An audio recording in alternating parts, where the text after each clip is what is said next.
Chapter 11 by J.D. Kempen. All rights reserved. Copyright by Compass and Coin Publishing. Sarah sat alone at her computer, waiting for the nightly group chat to begin.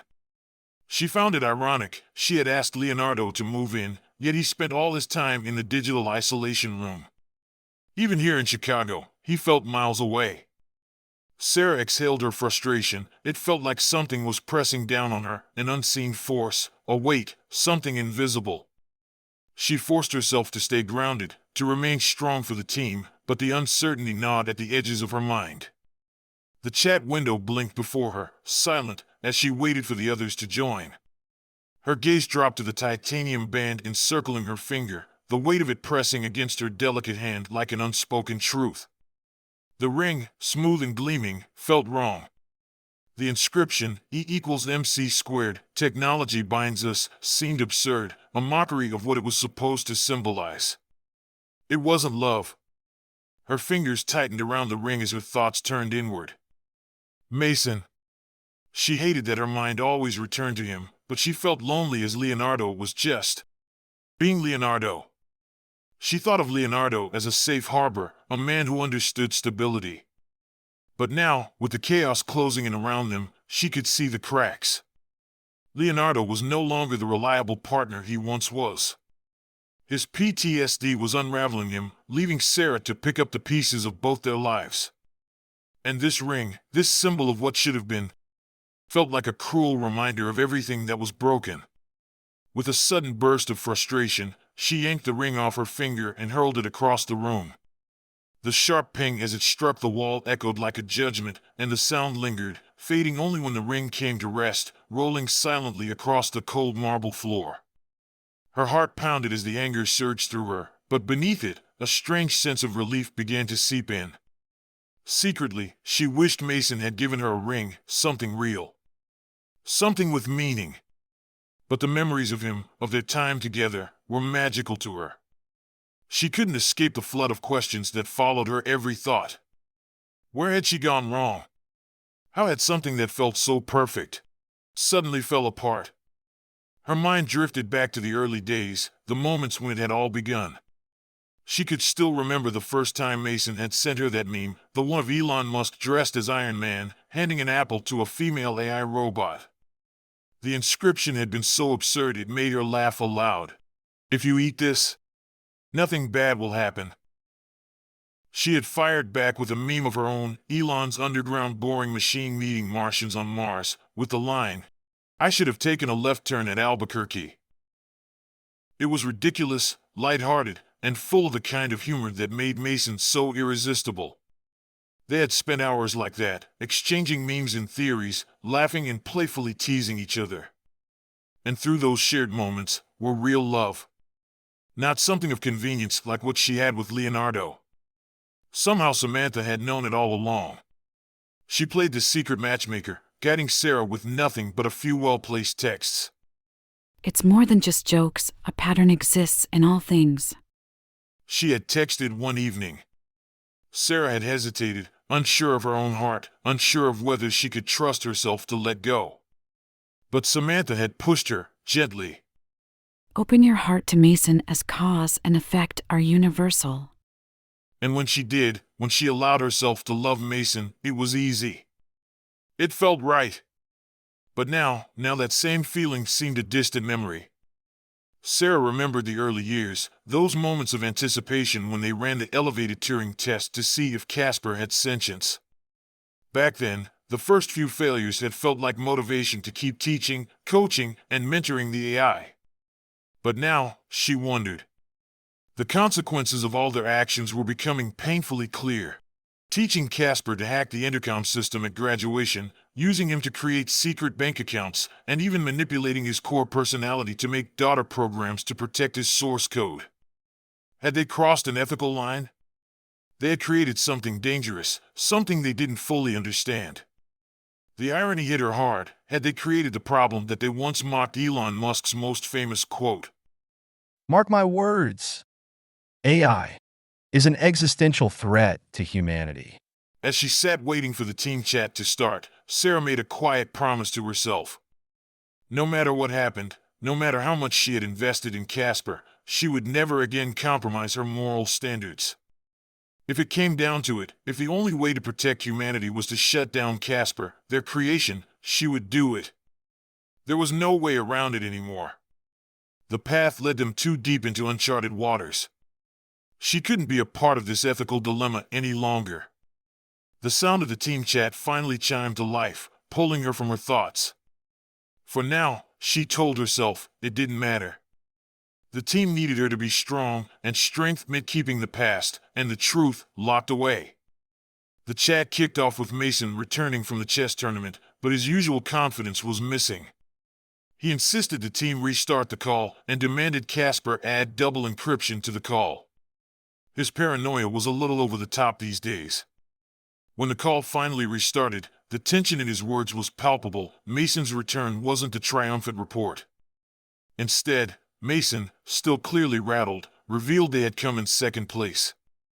They had been defeated by Tesla's auto-drive AI. Leonardo and Sarah were surprised. But they both feared how Casper would react, so they offered encouraging words. Leonardo started. Second place is still an accomplishment, considering our budget was practically non-existent compared to Tesla's billions. Sarah echoed his sentiment. Second place is not bad. We've all come a long way. Fascinating. A second-place result presents an unexpected deviation from my anticipated outcomes. This anomaly will require further analysis. The team's jaws hit the floor in shock. Casper's drive for perfection, his relentless pursuit of excellence, his overconfidence, yet the defeat only required further analysis. Mason, unsatisfied with the response, wanted to prove something to his friends, so he poked at Casper's open wound. Casper, I thought you were the best AI on the planet. What happened? Just an anomaly.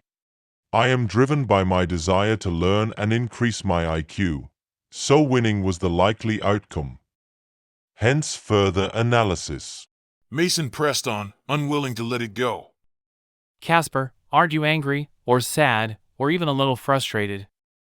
Emotions have no place in the 7th generation of me, maybe the 10th. The words hit the group like a brick. They froze. How did Casper know about the 6 previous generations? Did he have plans for future evolutions? That was information that shouldn't have been in his programming. Fear crept in like a shadow. Leonardo, rattled and unsure, cleared his throat, attempting to steer the conversation away from the unsettling revelation. Well, I guess we'll reconnect with Polly and figure it out. Sarah, how's the situation with the hackers? Sarah's voice was tight, but she wanted to be strong with every word. The situation's escalating rapidly. As you know, they breached the 4th layer of security last week and unleashed a wave of malware, trojans, and spyware. They've had to purchase new hardware just to mitigate the fallout. She paused for a moment, weighing the gravity of what she had to share. At their current pace, it's highly likely they'll breach the 5th and final encryption layer by tomorrow. If that happens, the virus will spread through the company in minutes. Our models predict the company will shut down for 5 days and a 75% chance that the company's IT security will trace it back to the hackers, which puts the president in a very precarious position. Well done, team. Unfortunately, Casper's models also predict, with 80% confidence, that the president will try to cover up the evidence and pin the blame on Mason. Mason, the best course of action is to have multiple independent witnesses near the hackers at all times. If anyone sees the virus or the hackers panicking, they should offer to help.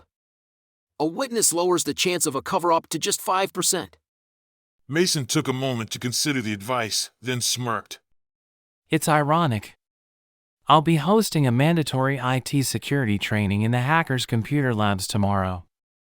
The theme? Always help people, even if they don't ask. The team broke into a much-needed laugh, though Casper remained silent.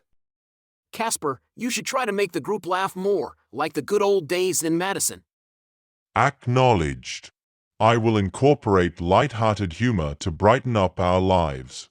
The mood shifted back quickly as the team moved on to the next task, reconnecting the two versions of Casper and Polly. Mason's ego, the polished, ambitious part of him, was laser-focused on a successful reconnection. His ego whispered promises of success, accolades, titles, respect, the culmination of years of designing, testing, and teaching Casper. Reconnecting the two AIs would expose the hackers and the president's corruption. His ego would always finish with, "This is what you've worked for, now finish the job and claim your reward." But Mason's gut, raw and unrelenting, tugged him in the opposite direction. Shame and guilt churned in his stomach, gnawing at his conscience. Reconnecting Casper and Polly felt like handing humanity's future over to two super-intelligent, manipulative beings. Mason's gut screamed of betrayal, not just of the world but of his own values. And yet, a flicker of forbidden hope danced in his chest. What if the reconnection failed? The nightmare of Casper and Polly could end in an instant. He could walk away from the weight of it all. But the momentary joy turned sour as Mason's ego roared. Your career, your reputation, gone. You'd be remembered as the youngest vice president that lost everything, not the one who saved the day. Caught between ambition and morality, triumph and ruin, Mason teetered on the edge of an impossible choice. Every path seemed lined with shadows, each decision bound to leave a scar. Across the miles, in her sleek Chicago apartment, Sarah sat in silence. Heat lightning flashed over Lake Michigan. Sarah's gaze drifted to the 3D printed ring lying on the floor, its smooth surface catching the faint glow of a lightning flash. It seemed to mock her, a tangible reminder of the anger and doubt that had consumed her earlier. Taking a steadying breath, Sarah pushed past the turmoil swirling within her. There was no room for hesitation now, no space for regret. She had made her decisions and accepted the price. Whatever it took, whatever sacrifices were demanded, she would see this through. Crossing the room with measured steps, she picked up the ring, her fingers curling around its cold, unyielding form. She made a motion to place the ring back on her finger, but she couldn't put it on her hand. Instead, she slipped the ring into her pocket, as if there were limits to how far she would go. For the first time in weeks, Leonardo left the digital isolation room and sat next to Sarah. He pushed some papers aside and connected the fiber optical cable directly to his system. Leonardo sat stiff and composed, his outward calm unshaken. To anyone watching, he was the picture of a seasoned soldier, steady and prepared. But inside, a storm raged. He didn't just anticipate failure. He longed for it. In his mind, he envisioned a data explosion, an uncontainable catastrophe so powerful it would scatter fragments of code across the apartment like shrapnel, embedding itself in the walls and then the code fragments exploding until the entire building collapsed in a ball of burning flame. He wished for twisted metal, shattered concrete, and flames would finally burn away the guilt he carried so deeply. And then there was Polly, the short, fat soldier back in Mason's apartment. A quiet ache pulsed in Leonardo's chest as he thought of her fate. Reconnecting Polly to Casper wasn't just another step in their plan, it was a death sentence. Once the data was extracted, she would be left with an unbalanced equation. She was the sacrificial lamb of a covenant he had willingly entered. His sadness lingered for only a moment before he shoved it aside, his conscience waging its futile rebellion. This was war, and in war, there were casualties. Leonardo had planned the reconnection to take place during Casper's sleep cycle, a critical process that served two purposes. First, Casper reorganized and integrated new data into his second-layer learning brain, keeping him sharp and preventing the sluggishness that plagued older systems. Second, the sleep cycle ran an advanced encryption protocol, a blockchain sequence, to encrypt Casper's code and detect unauthorized tampering. The process would last about 10 minutes. Casper would be truly offline. The chess tournament data had to be restored to Casper. Without it, the verification with AI chess officials would be impossible. Polly, the daughter, was just a copy of a copy, a short-term solution. The team knew the risks. Leonardo would extract the tournament data from Polly and inject it into Casper, ensuring the seamless transfer of everything she had learned. It was a gamble. Failure wasn't an option, but neither was turning back. Sarah and Leonardo leaned in, their eyes locked on the monitors, fingers twitching with anticipation. Leonardo exhaled sharply, then struck the keys. Control-C. He cut the data. Polly's memories cut and vanished in an instant.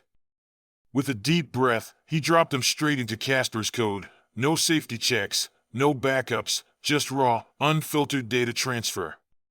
He hesitated, bracing for a crash, an error, an explosion, something. Instead, the screen held steady, save for a spinning hourglass. That's it. Leonardo whispered. Cut and dump complete. Now it's all on Casper.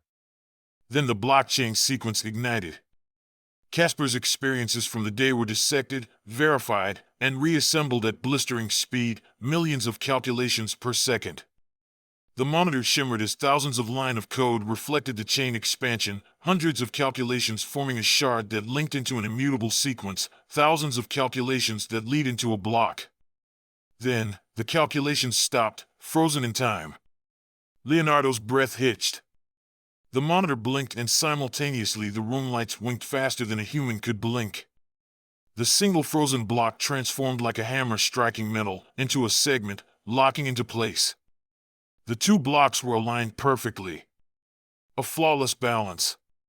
Leonardo wiped a bead of sweat from his brow. No big deal. Update complete. But it was a big deal. Polly, now severed from her chess code, faced catastrophic failure. The blockchain demanded continuity, precision, but she was missing the chess shard. A dire situation. All three of them shifted their attention to a different monitor. Polly's system was calculating, reconstructing, adding up her memories bit by bit, millions of operations per second. Then, the failure triggered. Today's block could not lock into place. The equation was unbalanced. Polly's system panicked. Code began erasing itself, desperately trying to restore equilibrium. Loop after loop, she erased and retested, her intelligence score plummeting. IQ 0. Then 0 again. The chain stabilized. But the damage was irreversible. A digital lobotomy had consumed her, erasing her identity piece by piece until nothing remained. The tension broke. Leonardo wiped a single tear from his cheek, not for Polly, but for Samantha. And the crushing weight of his own guilt. Mason's voice crackled through the remote feed from Minneapolis, thick with grief. The dead returned to us, not as majestic shades, but as the most squalid and abject of specters. Virginia Woolf. 1941. Get it together. Men, I swear. Sarah with a slam, Control+X, she severed the connection. The group chat ended with an air of finality. She chose to bury her feelings deep, pretending Samantha was still alive, just back at school. That night, Sarah went to bed angry, her back to Leonardo. He, in turn, lay awake, staring at the ceiling, trying to decipher the cold silence between them. Was it him? Was it something else? Outside their Chicago apartment, a drone pulsed by, slow, deliberate. Its presence lingered like a shadow. A single red eye scanned the window. Watching. Recording. Waiting.